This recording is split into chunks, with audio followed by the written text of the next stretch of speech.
Con la clase de hoy, primero me gustaría saber si alguien tiene alguna consulta respecto a lo que vimos en la última clase.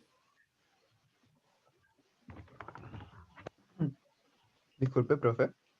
Sí, La grabación de la clase anterior, ¿en dónde la podemos encontrar?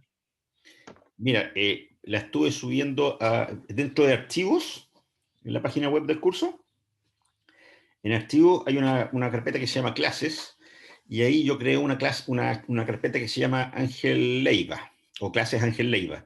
Y ahí estoy poniendo las clases. A la pasada le puse clase 1 Ángel Leiva, esta va a ser la clase 2 Ángel Leiva. Y van a estar disponibles en la tarde, ¿les parece? Gracias, muchas gracias. No, de nada.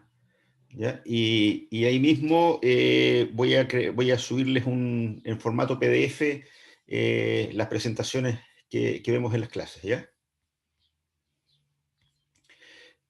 ¿Alguien tiene alguna consulta conceptual respecto a lo de lo que vimos en la clase pasada? Si no, para continuar. Profesor, ¿Sí? según entiendo, em, por ejemplo, Gibbs y Helmholtz, creo que se llama, ¿Sí, no las energías entrarían libres? ahí, ¿verdad? ¿Perdón? No entrarían en la prueba de mañana. Recuerden que yo les dije en la clase pasada que lo que va a entrar en la prueba de mañana es solamente lo que vieron con el profesor Saldía, ¿ya? Ya, Y la clase que yo les hice, la primera clase, y bueno, y toda la materia que yo les voy a pasar, va a ser para la I3, ¿ya? ok, gracias.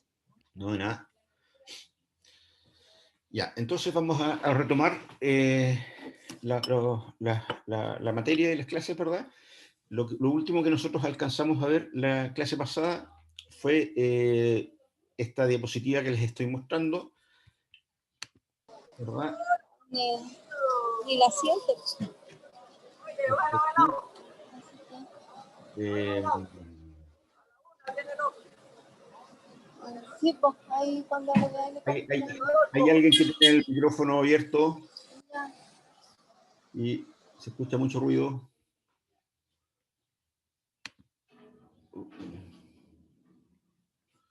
Ya, ahora,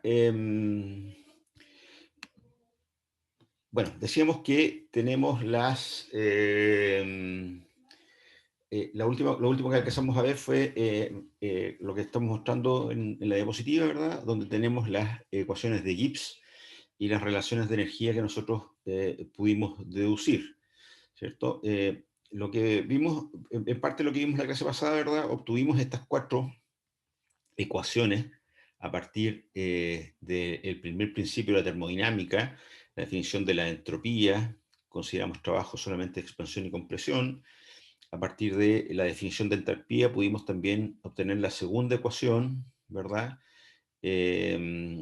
Conociendo la definición de la energía libre de Helmholtz y haciendo un reemplazo de variables, pudimos llegar a la ecuación 3 y en forma análoga llegamos a la ecuación 4 para la energía libre de Gibbs, para expresar en la última ecuación que la variación de la energía libre de Gibbs era igual al volumen molar por un dp menos la entropía por un dt, ¿verdad? Bueno, estos van a ser molares siempre y cuando nosotros lo dividamos por la cantidad de moles presentes en nuestro sistema, ¿ya? Ahora, yo les dije en su momento que estas ecuaciones son muy importantes, ¿verdad? Nosotros ya sabemos que la variación de la energía libre de Gibbs es lo que, en cierta manera, explica lo que nosotros podemos observar a nuestro alrededor, puesto que nosotros podemos considerar que, a grandes rasgos o aproximadamente, nosotros vivimos en condiciones de presión constante y temperatura constante, ¿verdad? Las oscilaciones de temperatura que tenemos no son demasiado drástica. Entonces, por eso muchas veces lo que nosotros observamos alrededor tiene que ver con la energía libre de Gibbs. Así los procesos espontáneos van a ser aquellos que tienen una disminución de la energía libre o involucran una disminución de la energía libre de Gibbs al transcurrir, ¿verdad? Y los procesos en que la variación de la energía libre de Gibbs vaya hacia un aumento de energía, van a requerir que nosotros invertamos energía para que se realice, ¿de acuerdo? Tal es el ejemplo de un refrigerador, ¿verdad? Nosotros tenemos que enchufar un refrigerador a la corriente eléctrica, ¿verdad? Para nosotros poder hacer uso de las propiedades del refrigerador, que es extraer calor de un cuerpo que ya está frío y transferir ese calor hacia el entorno, ¿sí?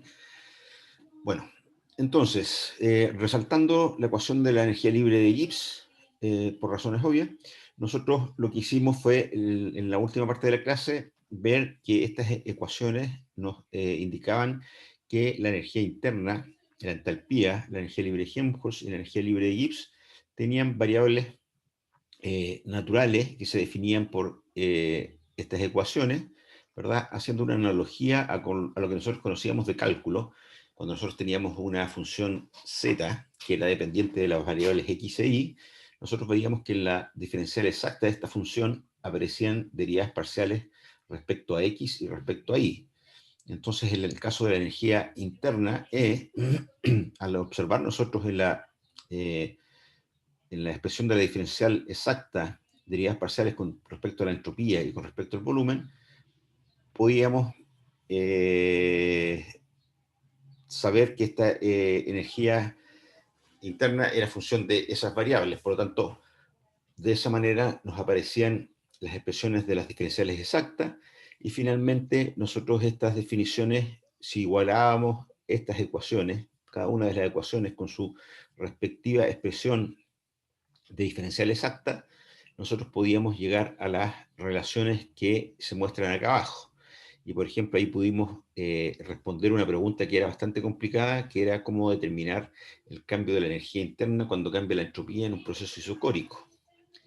Que si uno lo traduce a la expresión matemática, sería la derivada parcial de energía interna con respecto a la entropía en un proceso a volumen constante.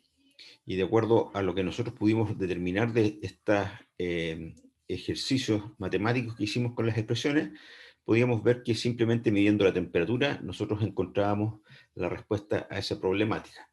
Entonces la idea era que a partir de estas relaciones que se establecían por termodinámica y conociendo algunas herramientas de cálculo, nosotros podemos explotar esas herramientas para obtener información de nuestro sistema, información que a veces suena muy compleja y podemos ver que la podemos determinar de manera bastante sencilla, ¿verdad?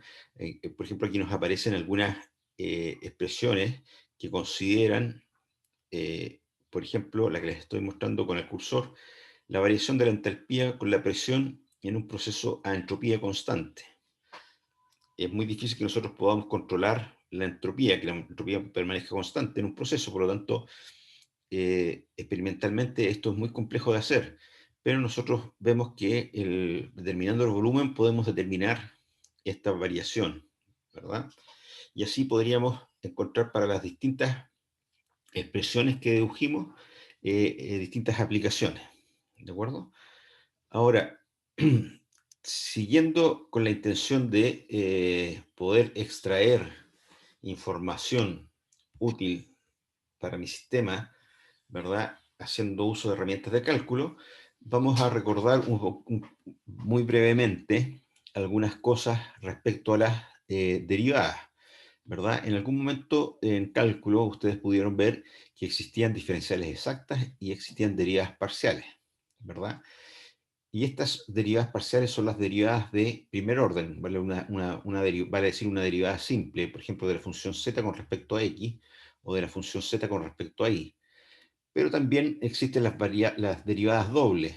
Por ejemplo, tomar la función z, derivarla con respecto a x, y después el resultado que me dé, volver a derivarlo con respecto a x. En ambos casos considerando y constante.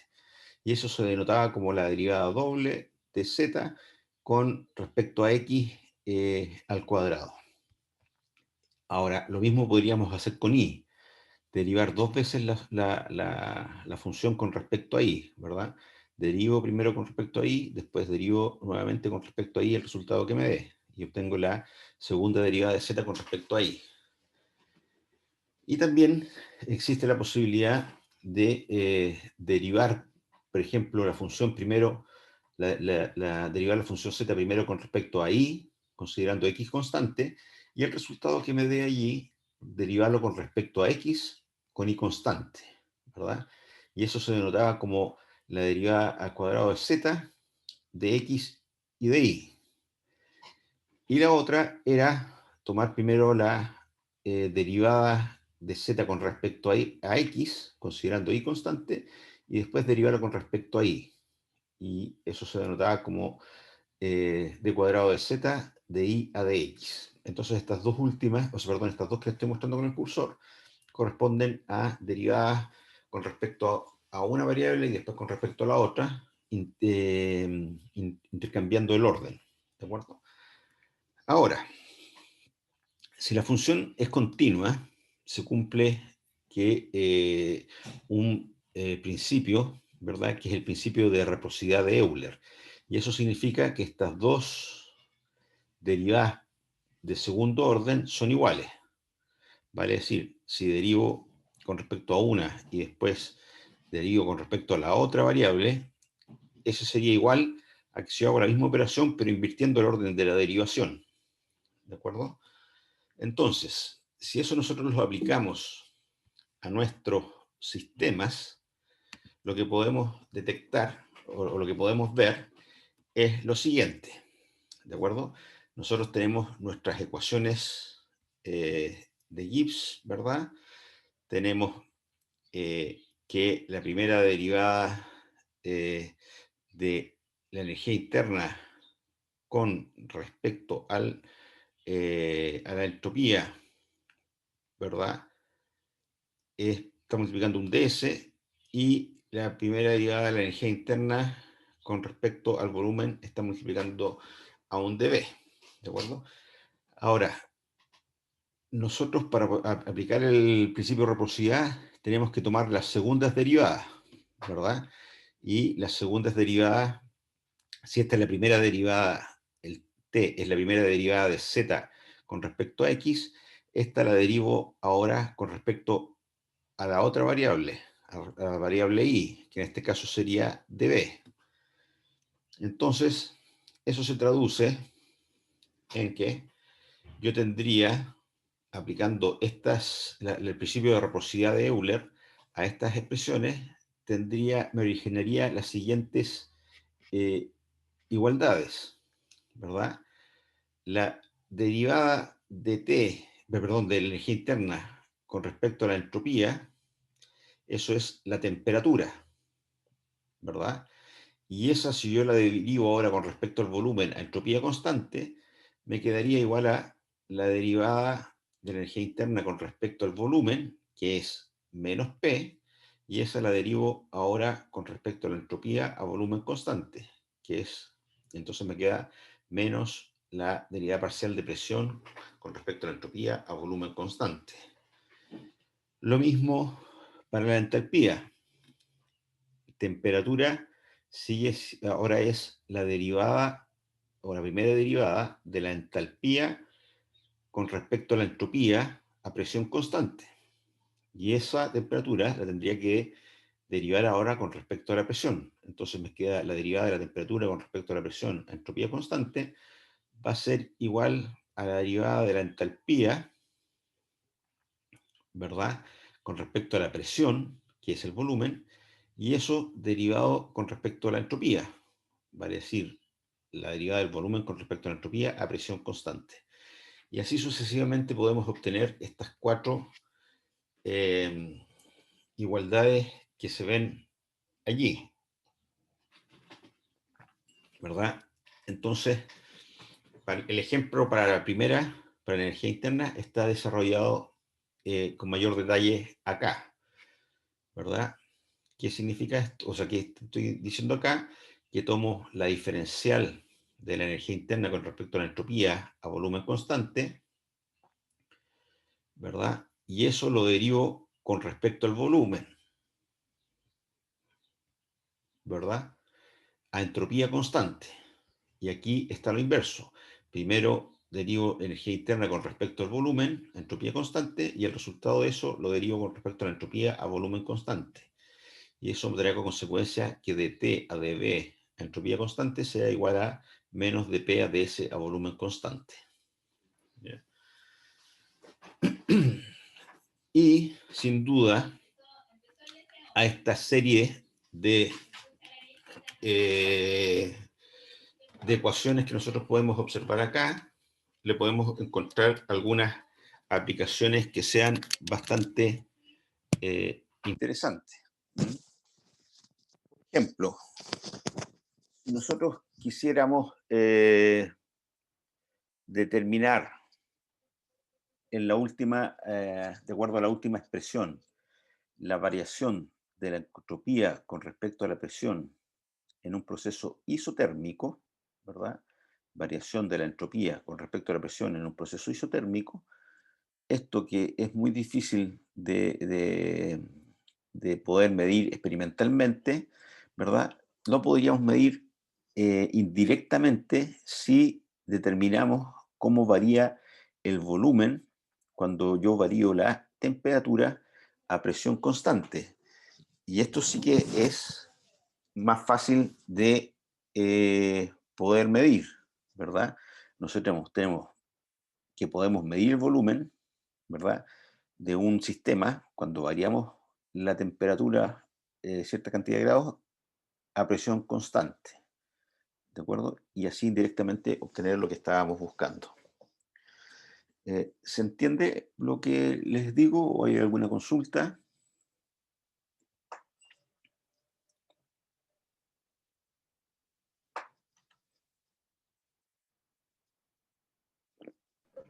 Todo claro, profe. Ya, ok, gracias. Continuamos entonces, si no hay más preguntas, si no hay preguntas, digamos. Después de ver esta parte matemática, que puede resultar un poquito intimidadora, digamos, intimidante, yo los invito a que traten de seguir la deducción y se van a dar cuenta que no es tan complejo, ¿verdad? Manejando algunas herramientas de cálculo. ¿Ya? En todo caso, todo lo que aparece ahí en las diapositivas, ustedes lo pueden ir chequeando con mayor detalle en sus casas después. ¿Ya? Ahora, si nosotros consideramos la última ecuación, que yo insisto, les dije que es bastante importante porque esto es lo que caracteriza a lo que nosotros observamos a nuestro alrededor, la ecuación de la energía libre de Gibbs, ¿verdad? En que me dice que la variación de la energía libre de Gibbs es igual a menos entropía por dt más volumen por un dp. Lo que nosotros podemos observar es que tanto la energía libre como la entropía y el volumen son propiedades extensivas. Vale decir, depende de la cantidad de materia que nosotros estamos considerando en nuestro sistema. Entonces, para expresarlas como intensivas y de esta manera deshacernos de una de las variaciones posibles, nosotros la dividimos por el número de moles. Y de esa manera aparecen las definiciones de energía libre molar, energía libre de Gibbs molar, que es la energía libre partido por el número de moles, y esto se define, la energía libre de Gibbs molar, se define como potencial químico, ¿de acuerdo? Entonces, también de forma análoga podemos nosotros definir una entropía molar, que sería la entropía partido por el número de moles, y el volumen molar, que sería igual a el volumen partido por el número de moles, ¿de acuerdo? Importante recordar que la energía libre de Gibbs molar es igual al potencial químico. Y nosotros estamos trabajando en este capítulo, tal como lo dije al inicio de las clases, con sustancias puras. Entonces, para una sustancia pura, la energía libre molar y cualquier propiedad molar va a ser la propiedad dividido por el número de moles. ¿Ya? Aquí algunas consideraciones especiales es que las ecuaciones que nosotros habíamos visto para variables generales como la energía libre, entropía y volumen son válidas para las respectivas propiedades molares parciales, vale decir yo puedo decir también que la derivada o la variación de la energía libre molar es igual a menos la entropía molar por un dt más el volumen molar por un dp. De igual manera podría definir una energía interna molar de acuerdo a las ecuaciones anteriores, ¿verdad? Y así sucesivamente, también definir entalpías molares, ¿verdad? Y similares. Ahora, nosotros podemos considerar qué sucede con con la energía libre cuando varían la temperatura y varía la presión. Entonces, para eso, como nosotros sabemos que la entropía siempre va a ser mayor que cero, la entropía va a ser mayor que cero, la entropía molar también va a ser siempre mayor que cero, y el volumen también es mayor que cero, volumen molar, volumen partido por el número de moles también va a ser mayor que cero. Entonces, podemos ver qué sucede con la energía libre de Gibbs cuando nosotros cambiamos temperatura o cambiamos presión. Para verlo de manera más sencilla, lo primero que hacemos es considerar procesos a temperatura constante. Vale decir, el primer término de esta ecuación se me anula, puesto que dt sería igual a 0 si es que la temperatura es constante. Y ahí me queda que la variación de la energía libre molar va a ser igual al volumen molar por un dp, o por una variación de presión. Entonces, me quedaría de G es igual a B por un dp. Pueden ser molares, ¿verdad? Y lo que podríamos decir es que G disminuye, ¿verdad? Si G disminuye, el de G es negativo, porque llega a un valor menor que el del cual partí. Entonces, dg va a ser menor que 0. ¿Y cuándo dg va a ser menor que 0? Como el volumen siempre es positivo, ¿verdad? El dg va a ser menor que 0 solamente cuando el dp también sea 0. Eso significa que cuando la presión disminuya a temperatura constante. Por otro lado, la energía libre de Gibbs aumenta, el dg va a ser positivo cuando P aumente a temperatura constante. ¿De acuerdo? Y, por otro lado, si consideramos ahora que el proceso, en lugar de ser a temperatura constante, va a ser a presión constante, en la ecuación de la energía libre de Gibbs se me iría el segundo término y me quedaría que la diferencial de la energía libre de Gibbs va a ser igual a menos S por un dt. Y como nosotros sabemos que la entropía siempre es positiva, ¿verdad? dg va a depender de cómo sea la variación de la temperatura. Entonces, dg va a aumentar, dg va a ser mayor que 0, ¿verdad? Eso significa que aumente. ¿Cuándo? Cuando esto sea en su conjunto mayor que 0. Y para que esto sea mayor que 0, el dt tiene que ser negativo para que el resultado sea positivo, puesto que está multiplicado todo por menos 1. Entonces, dg va a ser mayor que 0 cuando el t disminuya a presión constante. Y la energía libre de Gibbs va a aumentar, va a disminuir, dg va a ser menor que 0, dg va a ser menor que 0, dg va a ser negativo, cuando la temperatura aumente y el dt sea positivo. De esa manera, menos S por un dt positivo siempre va a ser negativo. ¿Sí?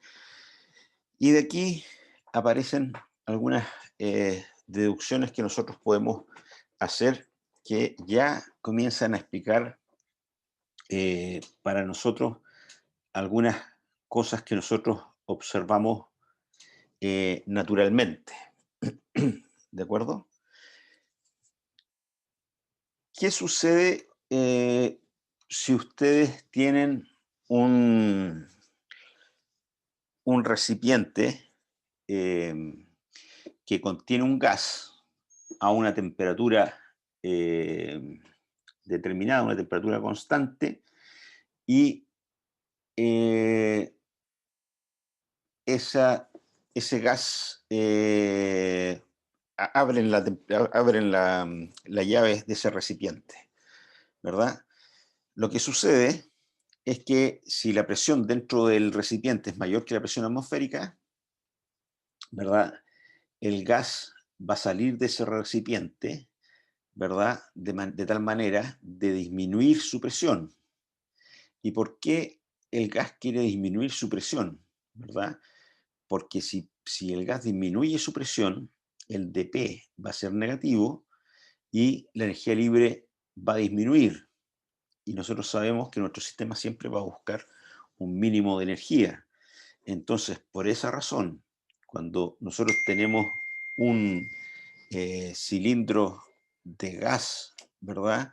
Y abrimos la llave, el gas espontáneamente sale del cilindro para ocupar todo el volumen que tiene disponible, de tal manera de disminuir la presión y disminuir la energía libre de Gibbs. Lo contrario no lo vamos a observar espontáneamente. Vale decir que el gas vaya y se confine en un cierto volumen, de tal manera que su presión termine siendo mayor que la presión atmosférica. Eso no va a ocurrir espontáneamente. Y para que ocurra, para que exista esa compresión, lo que nosotros tenemos que hacer es realizar un trabajo para realizar la compresión. Y por eso deja de ser espontáneo. ¿De acuerdo? Entonces, por eso nos podemos dar cuenta de cuáles procesos son espontáneos y cuáles no son espontáneos. Y aquí, solamente con esta ecuación, ya nos estamos dando cuenta por qué la expansión de un gas, ¿verdad?, hacia una presión menor va a ser siempre espontánea. ¿Mm? Esto nos explica por qué siempre un gas va a ocupar todo el volumen disponible, ¿verdad? Porque si ocupa todo el volumen disponible, su presión va a ser menor. Y eso va a traer como consecuencia una disminución de la energía libre de Gibbs. ¿Mm? Entonces, si nosotros pensamos en los estados de la materia, por ejemplo, sólido, líquido y gas, y además nosotros consideramos que hemos dicho que la tendencia natural de los procesos espontáneos es hacia una minimización de la energía libre de Gibbs, vale decir, los procesos espontáneos van a ocurrir en una dirección que involucre una disminución de la energía libre de Gibbs.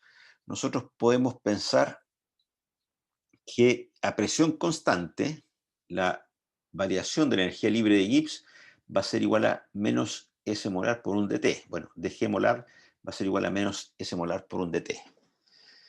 Si nosotros tuviésemos en algún momento agua al estado sólido, estamos hablando de hielo, ¿verdad? ¿Qué pasa con el hielo si nosotros aumentamos su temperatura, ¿verdad? Si nosotros aumentamos la temperatura del hielo, el dt va a ser positivo, ¿cierto? Y ese valor positivo multiplicado por la entropía molar, que también va a ser, o sea, que menos la entropía molar va a ser negativo, ¿cierto? Esto me va a dar un dG negativo, vale decir, va a disminuir la energía libre de Gibbs. Por lo tanto, si nosotros estamos aumentando la temperatura, la energía libre de Gibbs del agua sólida disminuye, ¿de acuerdo?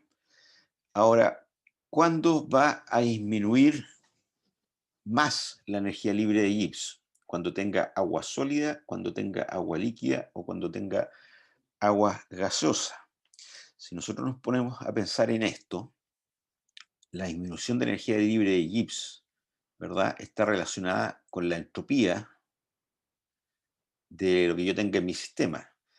Y si nosotros tenemos mayor entropía para una disminución de temperatura, eso va a traer una mayor disminución de la energía libre de Gibbs. Entonces, y como mi sistema siempre va a querer un mínimo de energía, ¿verdad?, va a querer esa máxima disminución de la energía libre de Gibbs. Por lo tanto, la fase que se va a estabilizar cuando yo aumente la temperatura va a ser aquella que tenga la mayor entropía molar posible. Y la fase que tiene mayor entropía molar, ¿verdad?, es la fase sólida, después viene la fase líquida y finalmente la fase sólida, ¿verdad? Esto es consecuente con el concepto de desorden, ¿verdad? O grados de libertad. el sólido es bastante más ordenado, tiene menor entropía que el líquido, y el líquido a su vez menor entropía que el gas. Entonces, por eso, como el sistema siempre va a buscar una máxima minimización de la energía libre, la fase que se va a estabilizar cuando yo aumente la temperatura va a ser aquella que produzca esta mayor minimización de la energía libre. Y esa va a ser la fase que tenga mayor entropía. Por lo tanto, cuando yo aumento la temperatura y le suministro calor a mi sistema, la fase que se me estabiliza va a ser la fase gaseosa. ¿De acuerdo? Entonces, nuevamente, la ecuación de la energía libre de Gibbs, ¿verdad? Que es de G igual a menos S de T más B por un dP, si consideramos presión constante, me está diciendo cuál es la fase que se estabiliza al aumentar la temperatura. Y esto es lo que nosotros observamos, ¿verdad? Sin saber termodinámica, nosotros habríamos dicho inmediatamente, si yo tengo agua al estado de hielo, al estado sólido, ¿qué le sucede si yo le aumento la temperatura? Si yo le aumento la temperatura, nosotros habríamos dicho, sin saber termodinámica, solamente por lo que nosotros observamos normalmente, bueno, el hielo va a comenzar a fundir, se va a formar agua líquida, ¿verdad? Y si sigue aumentando la temperatura, esa agua líquida va a comenzar a calentarse y va a llegar a una temperatura en la cual la presión de vapor de esta agua líquida, del agua que está en equilibrio con el agua líquida, va a igualar la presión de vapor, perdón, a la presión atmosférica, y en ese momento se va a poder producir la ebullición, y si sigo calentando, sigo aumentando la temperatura, entonces todo el agua va a evaporar, va a huir, y voy a llegar a la fase que se me estabiliza, que va a ser la fase gaseosa. Ahora, eso mismo nosotros lo podemos ahora explicar sabiendo termodinámica, ¿verdad? Y eso lo explica la ecuación de la energía libre de Gibbs que nosotros habíamos visto, que era de G igual a menos S de T más B por un dP. ¿Mm? De igual manera, nosotros podemos pensar qué sucede si estamos trabajando a temperatura constante, ¿verdad? Si estamos trabajando a temperatura constante, el término menos S de T se me va, y me queda que la variación de la energía libre molar va a ser igual a V por un dP, ¿verdad? Menos S por un dt se me hizo 0. Y nuevamente podemos pensar qué pasa si tenemos un gas y este se comprime. Si nosotros no supiéramos termodinámica, ¿qué pasa si tenemos un gas y se comprime? Bueno, nosotros diríamos, nosotros comprimimos un gas, cada vez estamos disminuyendo su volumen, estamos acercando sus moléculas de gas, va a llegar un momento en que ese gas lo podemos licuar, podemos producir una licuación del gas, que sería el inverso a la ebullición, ¿verdad? Entonces, pues vamos a tener todo eso como un líquido, ¿verdad? Y si sigo aumentando la presión, teóricamente en un momento voy a llegar a una presión en la cual el líquido va a pasar a sólido y podría llegar a una solidificación. Con la única salvedad es que los líquidos y los sólidos son muy poco compresibles con respecto a los gases, por ejemplo, y para comprimir un líquido o un sólido se tiene que hacer una inversión muy fuerte en presión, ¿verdad? Cuesta mucho solidificar un líquido o comprimir un sólido. Entonces, esa misma razón nosotros la podemos entender cuando consideramos la ecuación de la energía libre de Gibbs, de G igual a V por un dP. Entonces estamos diciendo qué pasa a temperatura constante, que fue esta ecuación, la que nos indica esa condición, ¿verdad? Y lo comprimimos. Si comprimimos, aumentamos la presión. Si aumentamos la presión, el dP va a ser positivo. Y algo positivo por el volumen, que también siempre va a ser positivo, me va a dar algo positivo. Y el de G va a aumentar. Entonces, de G sí o sí va a aumentar si yo aumento la presión a temperatura constante. Como para mi sistema, el hecho de que aumente la energía libre no es favorable termodinámicamente, porque mi sistema no quiere que aumente la energía libre, quiere que disminuya, ¿cierto? Entonces, por lo menos que si tiene que aumente lo menos posible, ¿verdad? ¿Y cuándo va a aumentar lo menos posible? Va a aumentar lo menos posible cuando el volumen molar sea el menor posible. ¿verdad? Porque la variación de la energía libre va a ser función o va a ser proporcional al volumen molar. Entonces, ¿y cuál fase es la que tiene menor volumen molar? Por lo general, el volumen molar menor lo presenta el sólido. Después, el volumen molar del líquido y finalmente el volumen molar del gas es el mayor. ¿De acuerdo? Entonces, por eso, cuando yo comprimo mi sistema a temperatura constante, la fase que se va a estabilizar va a ser aquella que tenga menor volumen molar, ¿verdad? Y por lo general, el que tiene menor volumen molar va a ser el sólido. Entonces si yo comprimo, voy a llegar y finalmente, por lo general, a la fase sólida, ¿verdad? ¿Qué sucede? Sucede que en algunos casos, ¿verdad? El volumen molar del líquido es menor que el volumen molar del sólido y se produce una inversión del orden acá, ¿verdad? Pero eso solamente son algunas excepciones. Por lo general, esto es la regla que se cumple.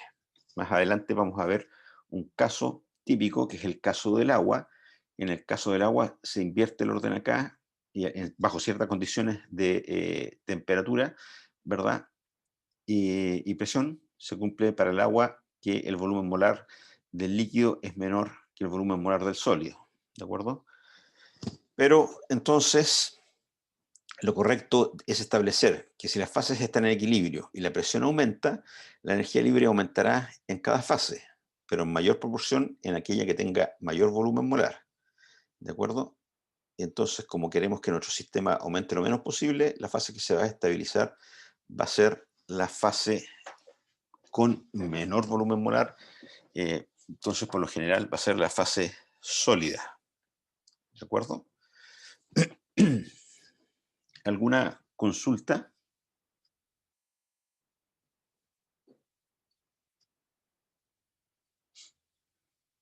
¿No? Si no tienen ninguna consulta, yo les voy a hacer una consulta. ¿Cuál es el volumen molar del agua, por ejemplo, en fase gaseosa?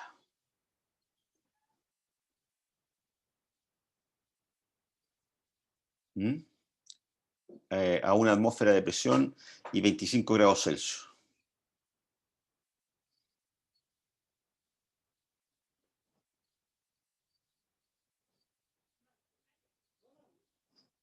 Hola, ¿alguien se atreve a decir algo?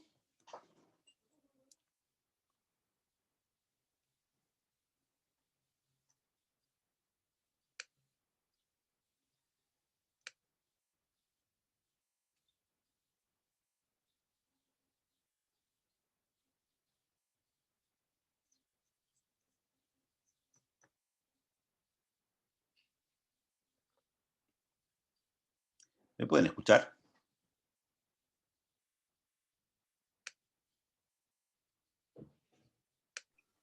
Profe, sí se escucha. Ya. Nadie se atreve a decir nada respecto entonces a cuál sería el volumen de un mol de agua gaseosa a una atmósfera de 25 grados Celsius. ¿Mm? ¿Se acuerdan ustedes de la ecuación de gases ideales? P por V igual a nRT, ¿verdad? Y para un mol, si consideramos el agua como un gas ideal, para un mol de agua gaseosa, el volumen a una atmósfera de 25 grados Celsius, vale decir 298 Kelvin, debería ser alrededor de 22,4 litros, ¿verdad? 22.400 centímetros cúbicos. ¿Mm? Justamente ahí lo habían contestado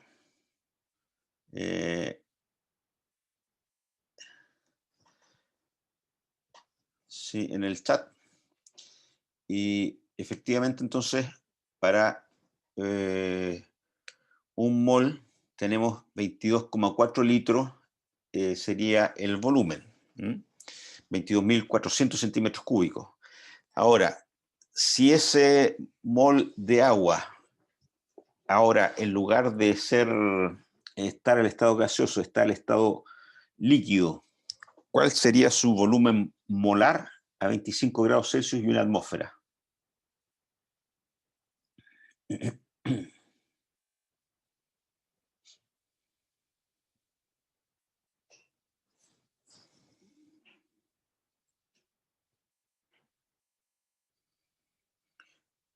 Para responder eso, nosotros tenemos que saber que el volumen, o sea, que un mol de agua son, aproximadamente 18 gramos, ¿verdad?, de agua, que es su masa molar, 18, algo, ¿verdad?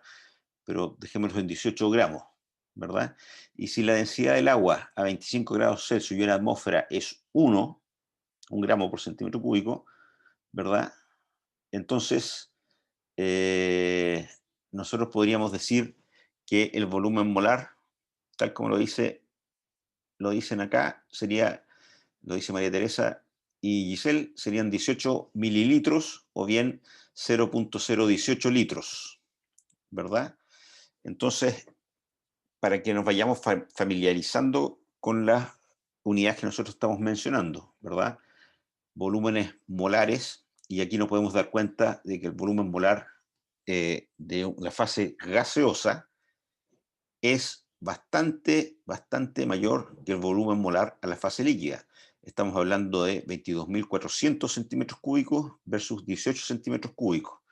Y ahora, entre el agua sólida y el agua líquida, ¿verdad?, la diferencia no es tan grande, pero también existe. Hay que considerar que el agua sólida flota sobre el agua líquida bajo ciertas condiciones de temperatura y presión. Por lo tanto, bajo esas condiciones, la densidad del agua sólida es menor que la densidad del agua líquida, ¿verdad? Pero en otras condiciones se cumple lo normal, que el agua, que el volumen molar del agua sólida es es menor que el volumen molar del agua líquida, la densidad del sólido es menor y el sólido se va al fondo, ¿de acuerdo? Y no flota. ¿Mm? Bien. Entonces, con estas consideraciones, lo que nosotros podemos ver a continuación, ya que ya hablamos de la ecuación de Gibbs, ¿verdad? Y vimos cuáles eran las consecuencias que nos traía en cuanto a estabilidad de fases, variando temperatura y variando presión. Nos correspondería ver algo respecto a trabajo, ¿verdad? Y en lo que nosotros queremos ver con respecto a trabajo, hemos hablado de trabajo, ustedes hablaron de trabajo con el profesor Saldía, trabajo del tipo P por un dB, ¿verdad? Era un trabajo de expansión o de compresión de un sistema a una presión P, variando el volumen, ¿cierto? Sin embargo, no todos los trabajos son de expansión o compresión, ¿verdad? ¿Y cómo la termodinámica nos indica esto? Bueno, si nosotros pensamos en un proceso a temperatura constante, nosotros tenemos que, de acuerdo al primer principio, la variación de la energía interna va a ser igual al calor intercambiado menos el trabajo intercambiado por mi sistema. Si reordenamos, la diferencial del calor o el calor intercambiado en términos diferenciales va a ser igual a la diferencial de la energía interna más la diferencial del trabajo. Y si nos acordamos de la definición, de la desigualdad de Clausius, que me dice que la diferencial de entropía va a ser mayor o igual que un dQ partido por T, T por un ds va a ser mayor o igual que dE más el delta del trabajo, nosotros tendríamos que podemos reunir términos a un lado de esa desigualdad, ¿verdad? Y decir que menos la diferencial de energía interna menos producto entre temperatura y entropía va a ser mayor o igual que el delta del trabajo, ¿cierto? Esto que está entre paréntesis, la diferencia E menos T por S es la energía libre de Helmholtz. Entonces esta ecuación me está diciendo que menos la diferencial de la energía libre de Helmholtz va a ser igual mayor o igual que la diferencial del trabajo. O si multiplico por menos 1, me queda que la diferencial de A va a ser menor o igual que menos la diferencial del trabajo. ¿Cierto? Ahora, si nosotros queremos expresarlo esto en términos finitos, esto mismo en términos finitos, ¿verdad? En lugar de poner diferenciales de la energía libre de Helmholtz, pongo un delta A. Y la diferencial del trabajo estaría reemplazada por el trabajo. Y esta ecuación está diciendo que el trabajo que yo puedo extraer o que puede producir mi sistema va a ser siempre menor o igual que menos delta A, vale decir, menos la variación de la energía libre de Helmholtz. Y aquí lo único que hemos hecho, ¿verdad?, es considerar que estamos a temperatura constante, ¿verdad? Y hemos introducido la desigualdad de Clausius, ¿verdad? Y la desigualdad de Clausius es la que me decía cuando el proceso es espontáneo, irreversible, o cuando estamos en equilibrio o en un proceso reversible, ¿verdad? Entonces, esto me está diciendo, el que nosotros hayamos obtenido esta ecuación, W va a ser menor o igual que menos delta A, me está diciendo que el trabajo hecho por el sistema en un proceso isotérmico, porque consideramos temperatura constante, es menor o igual que la variación de la función de estado A, con signo inverso. Ahora, si nosotros tuviésemos una variación en la energía libre de Helmholtz de 10 unidades de energía. Supongamos que el delta A, bueno, y eso va a ser una disminución, el delta A va a ser igual a menos 10 unidades de energía, que puede ser menos 10 calorías, menos 10 joule o menos 10 atmósferas litro, ¿verdad? ¿Qué sucede con esta expresión? Esta expresión me estaría diciendo que el trabajo en un proceso que es espontáneo va a ser siempre, o espontáneo significa que es irreversible, ¿cierto? El trabajo en este proceso va a ser menor que menos 10 calorías, vale decir, va a ser menor que 10 calorías. El proceso irreversible va a producir un trabajo menor a 10 calorías. Ahora, si el proceso es llevado a cabo en forma reversible, ese trabajo va a ser igual a 10 calorías. Vale decir, para un proceso reversible, un proceso que está siempre muy próximo al equilibrio, ¿verdad? El trabajo va a ser máximo. ¿De acuerdo? Insisto, si nos imaginamos que vamos a tener un descenso en la energía libre de Helmholtz de menos 10 unidades de energía, multiplicado por esto, me quedan 10 unidades de energía, el trabajo va a ser siempre menor que esas 10 unidades de energía en un proceso irreversible y va a ser máximo, va a ser igual a esas 10 unidades de energía cuando el proceso sea efectuado en forma reversible. ¿Ya? Ahora, ¿qué pasa si esto mismo nosotros lo hacemos considerando la energía libre de Gibbs? Si consideramos la energía libre de Gibbs, nosotros podemos demostrar que G es igual a H menos T por S, ¿verdad? Si sabemos que H es igual a E más P por B, yo puedo aquí reemplazar H, y después si considero que A es igual a menos T por S, llego a que la energía libre, ¿verdad?, es igual a A más P por B. Todo eso está resumido aquí. G, reemplazo la entalpía por E más P por B, menos T por S, y llego a que G es igual a A más P por B. ¿Ya? Si G es igual a A más P por B, dG va a ser igual a dA más P por un dB más B por un dP. Y a presión constante, este término se me va a ir y me queda que dG va a ser igual a dA más P por un dB, ¿cierto? Y reuniendo términos, yo puedo decir que el dA va a ser igual a dG menos P por un dB. Entonces, a presión constante ahora, yo estoy diciendo que dA es igual a dG menos P por un dB, ¿cierto? Ahora, anteriormente vimos que a temperatura constante, nosotros habíamos dicho, a temperatura constante, habíamos dicho esto que está acá. dA es menor o igual que menos el delta del trabajo. dA es menor o igual que menos el delta del trabajo. Ahora, a temperatura y presión constante, este dA, nosotros dijimos que era igual a dG menos P por un dB. Entonces, a temperatura y presión constante, dG menos P por un dB va a ser menor o igual que la diferencial del trabajo. Y esto significa que menos la diferencial de la energía libre va a ser mayor o igual que el delta W menos P por un dB.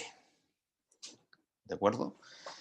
Y aquí nosotros podemos decir, ¿verdad?, que la variación de la energía libre de Gibbs está relacionada con un trabajo al cual se le está restando el trabajo de expansión o compresión. Y este trabajo, al cual se le resta el trabajo de expansión o compresión, ¿verdad?, es lo que se conoce como trabajo máximo útil. Entonces el trabajo máximo, excluyendo el trabajo debido a cambios de volumen, se conoce como trabajo máximo útil. Esto podría ser un W asterisco.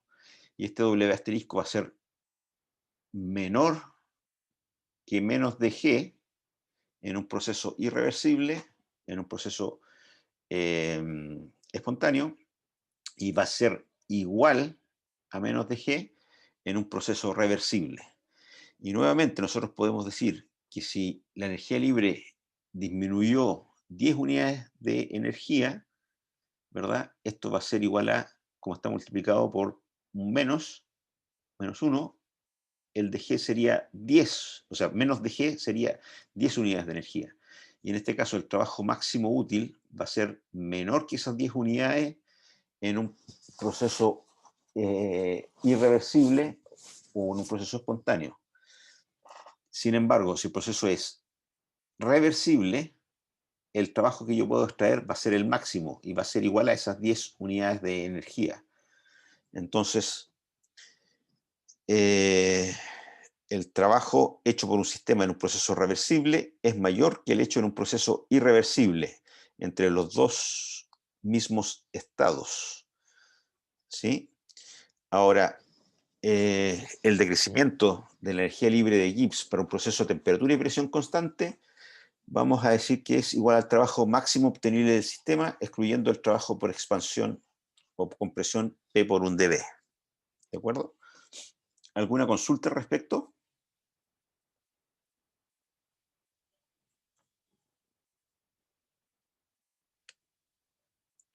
¿No? No, profe. No, ok. Entonces, ¿se entiende la idea? La idea es que el trabajo en un proceso reversible, en un proceso en el cual estamos siempre muy próximos al equilibrio, ¿verdad? O cada paso infinitesimal dentro de ese proceso es un equilibrio instantáneo, nosotros vamos a tener un trabajo máximo. En un proceso espontáneo, en un proceso en el cual se produce sin que haya intervención externa, ¿verdad? Y que se obtiene a través de cambios, o que se realiza a través de cambios finitos, no de cambios infinitesimales, que es lo que nosotros observamos normalmente, son los procesos espontáneos que nosotros observamos normalmente. Ahí podemos extraer menos trabajo, ¿de acuerdo? Ahora, si nosotros consideramos una reacción como la que yo les estoy mostrando acá, tenemos una reacción de oxidorreducción, ¿verdad? En la cual tenemos zinc metálico, el cual está mezclado con sulfato de cobre acuoso, ¿vale? Todo esto está en un sistema acuoso, y esto forma sulfato de zinc y cobre metálico. Vale decir, es una reacción de oxidorreducción en la cual el zinc 0 pasa a zinc más 2 y el cobre más 2 pasa a cobre 0. ¿De acuerdo? Yo esta reacción podríamos nosotros estudiarla termodinámicamente, ¿verdad?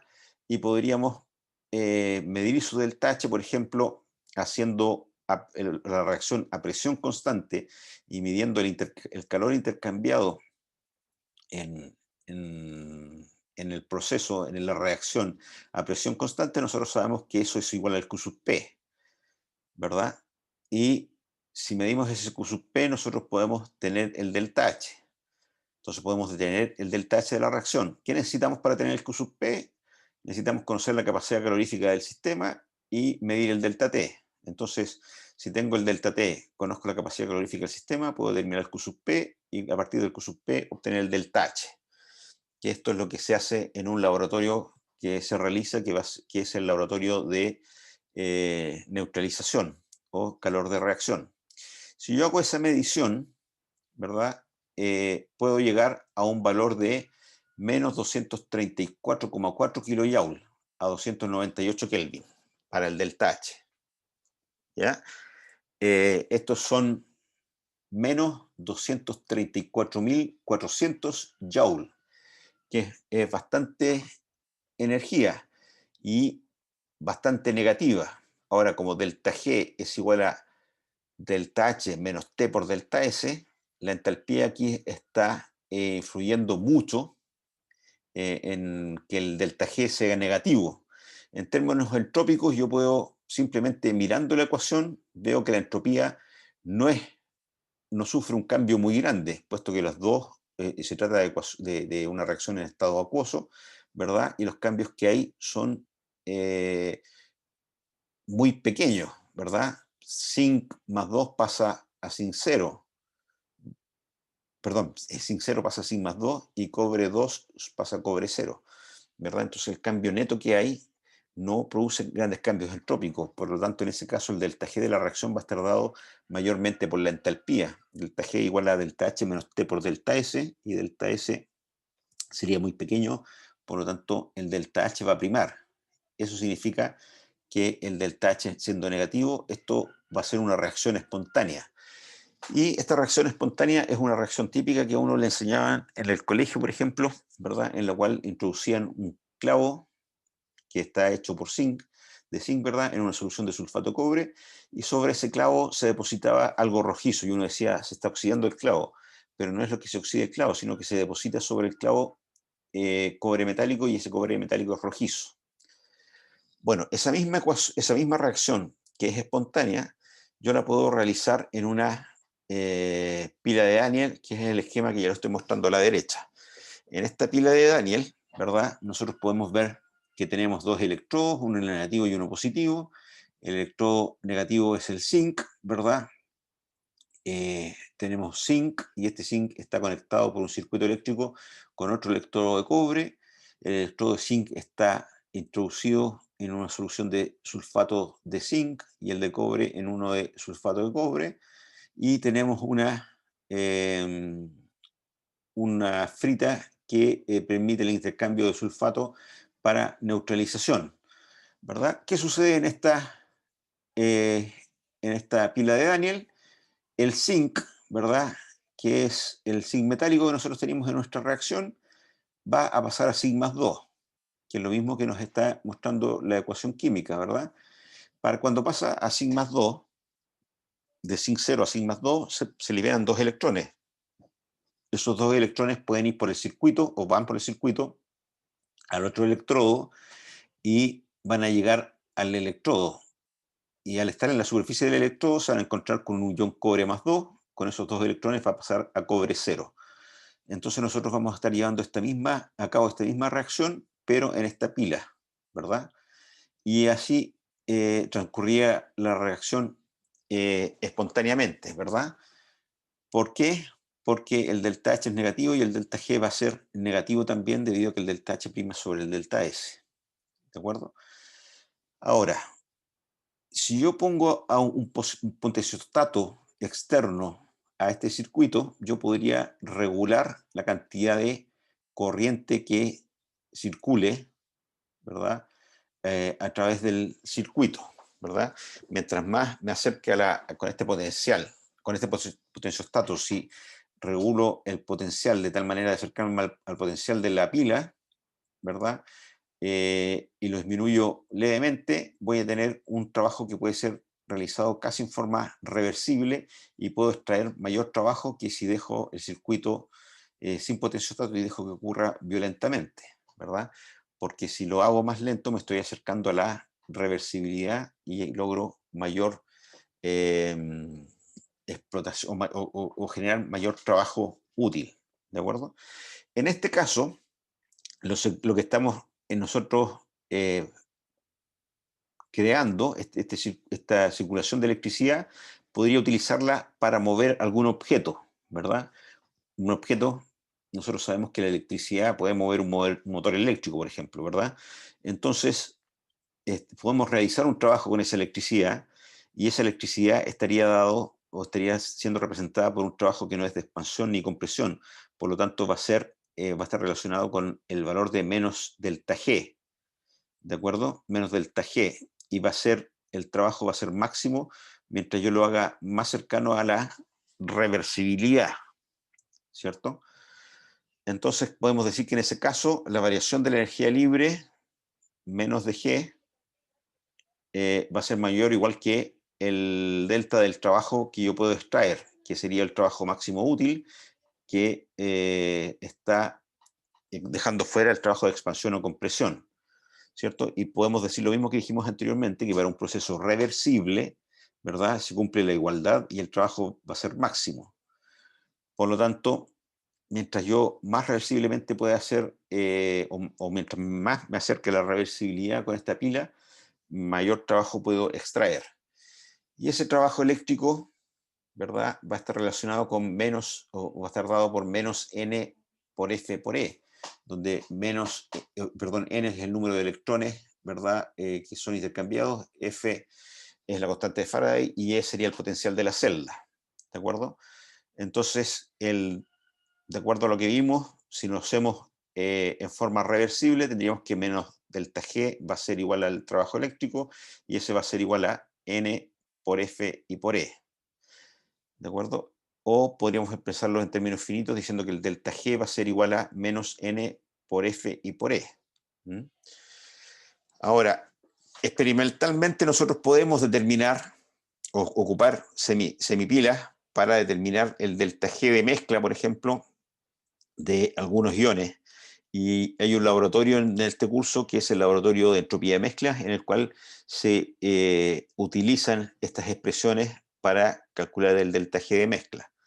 ¿De acuerdo? Y se trabaja allí con iones de hierro 2 y hierro 3, ¿verdad? Y con el potencial eléctrico. Solo que cuando cambiamos la concentración de hierro 2 y de hierro 3, ¿verdad? Cambia el potencial de la celda, por lo tanto el potencial va a ser dependiente de la relación que existe entre el oxidante y el reductor, ¿de acuerdo? Pero eso lo vamos a ver con más detalle cuando en algún momento abordemos la parte práctica de este curso. ¿Sí? ¿Alguna consulta?